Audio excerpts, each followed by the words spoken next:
Dagón de H.P. Lovecraft. Escribo esto bajo una fuerte tensión mental, ya que cuando llegue la noche habré dejado de existir.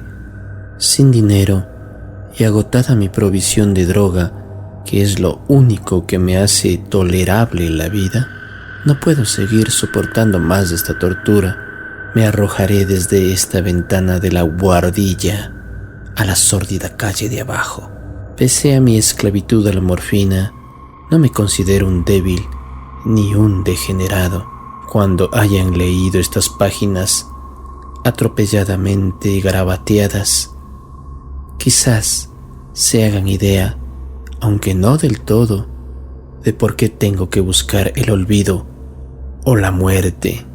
Fue en una de las zonas más abiertas y menos frecuentadas del anchuroso Pacífico donde el paquebote en el que iba yo de sobrecargo cayó apresado por un corsario alemán. La Gran Guerra estaba entonces en sus comienzos y las fuerzas oceánicas de los hunos aún no se habían hundido en su degradación posterior, así que nuestro bote fue capturado legalmente y nuestra tripulación tratada con toda la deferencia y consideración debidas a unos prisioneros navales.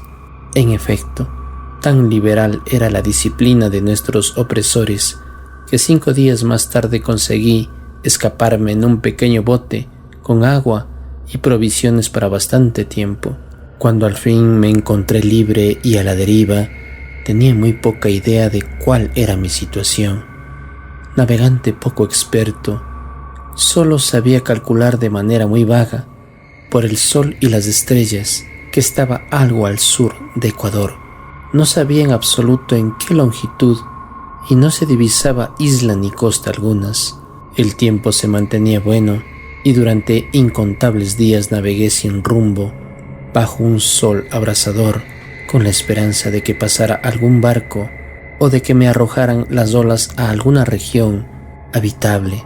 Pero no aparecían ni barcos ni tierra, y empecé a desesperar en mi soledad en medio de aquella ondulante e ininterrumpida inmensidad azul. El cambio ocurrió mientras dormía. Nunca llegaré a conocer los pormenores porque mi sueño, aunque poblado de pesadillas, fue ininterrumpido. Cuando desperté finalmente, descubrí que me encontraba medio succionado en una especie de lodazal viscoso y negruzco que se extendía a mi alrededor, con monótonas ondulaciones hasta donde alcanzaba la vista, en el cual se había adentrado mi bote cierto trecho. Aunque cabe suponer que mi primera reacción fuera de perplejidad ante una transformación de paisaje tan prodigiosa e inesperada, en realidad sentí más horror que asombro, pues había en la atmósfera y en la superficie putrefacta una calidad siniestra que me heló el corazón.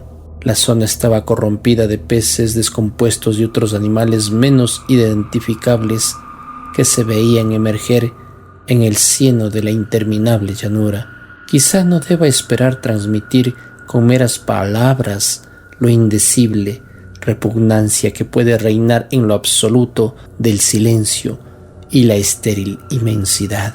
Nada alcanzaba a oírse, nada había a la vista, salvo una vasta extensión de légamo negruzco. Si bien la absoluta quietud y la uniformidad del paisaje me producían un terror nauseabundo, el sol ardía en un cielo que me parecía casi negro por la cruel ausencia de nubes. Era como si reflejase la ciénaga tenebrosa que tenía bajo mis pies.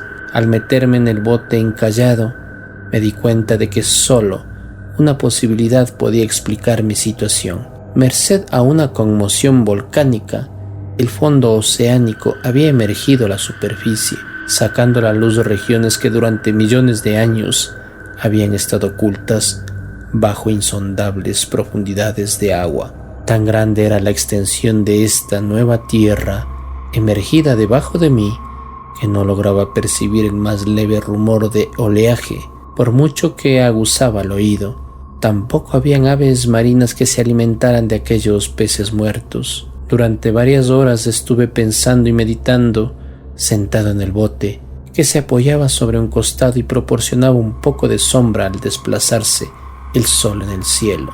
A medida que el día avanzaba, el suelo iba perdiendo pegajosidad, por lo que en poco tiempo estaría bastante seco para poderlo recorrer fácilmente.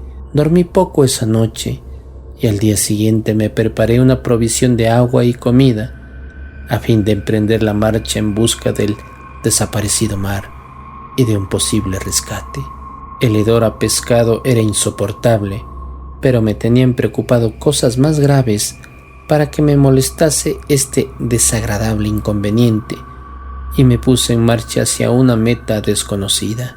Durante todo el día caminé constantemente en dirección oeste, guiado por una lejana colina que descollaba por encima de las demás elevaciones del ondulado desierto.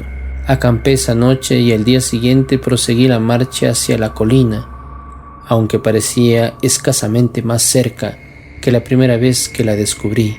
Al atardecer del cuarto día, llegué al pie de dicha elevación, que resultó ser mucho más alta de lo que me había parecido de lejos. Tenía un valle delante que hacía más pronunciado el relieve respecto del resto de la superficie. Demasiado cansado para emprender el ascenso, dormí a la sombra de la colina. No sé por qué mis sueños fueron extravagantes esa noche, pero antes que la luna menguante, fantásticamente gibosa, hubiese subido muy alto, me desperté cubierto de un sudor frío, decidido a no dormir más. Las visiones que había tenido eran excesivas para soportarlas otra vez. A la luz de la luna comprendí lo imprudente que había sido al viajar de día. Sin el sol abrasador, la marcha me habría resultado menos fatigosa. De hecho, me sentí de nuevo lo bastante fuerte como para acometer el ascenso que por la tarde no había sido capaz de emprender. Recogí mis cosas e inicié la subida a la cresta de la elevación. Y he dicho que la ininterrumpida monotonía de la ondulada llanura era fuente de un vago horror para mí, pero creo que mi horror aumentó cuando llegué a lo alto del monte y vi, al otro lado, una inmensa cima o cañón, cuya oscura concavidad aún no iluminaba la luna. Me pareció que me encontraba en el borde del mundo, escrutando desde el mismo canto hacia un caos insondable de noche eterna. En mi terror se mezclaban extraños recuerdos del paraíso perdido y la espantosa ascensión de sombras a través de remotas regiones de tinieblas. Al elevarse más la luna en el cielo, empecé a observar que las laderas del valle no eran tan completamente perpendiculares como había imaginado. La roca formaba cornisas y salientes que proporcionaban apoyos relativamente cómodos para el descenso, y a partir de unos centenares de pies, el declive se hacía más gradual.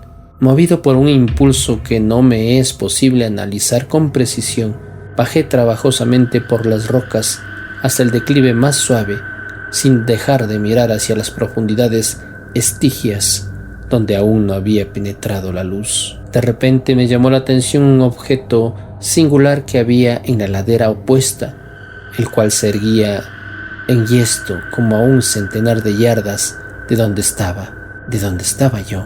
Objeto que brilló con un resplandor blanquecino al recibir pronto los primeros rayos de la luna ascendente.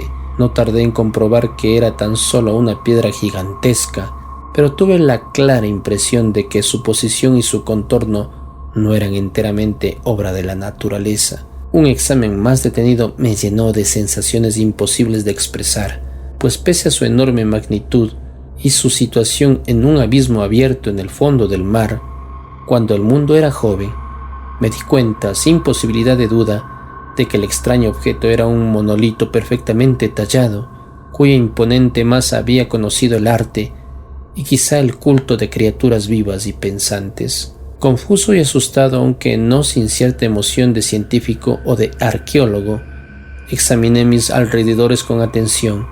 La luna, ahora casi en su cenit, asomaba espectral y vívida por encima de los gigantescos peldaños que rodeaban el abismo, y reveló un ancho curso de agua que discurría por el fondo formando meandros, perdiéndose en ambas direcciones, y casi lamiéndome los pies donde me había detenido.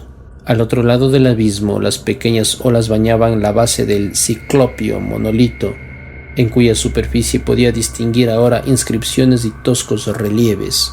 La escritura pertenecía a un sistema de jeroglíficos desconocido para mí, distinto de cuantos yo había visto en los libros, y consistente en su mayor parte en símbolos acuáticos, esquematizados tales como peces, anguilas, pulpos, crustáceos, moluscos, ballenas y demás.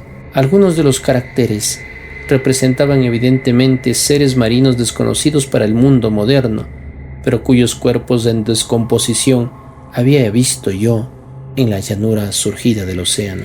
Sin embargo, fueron los relieves los que más me fascinaron, claramente visibles al otro lado del curso del agua. A causa de sus enormes proporciones, había una serie de bajorrelieves cuyos temas habrían despertado la envidia de un doré.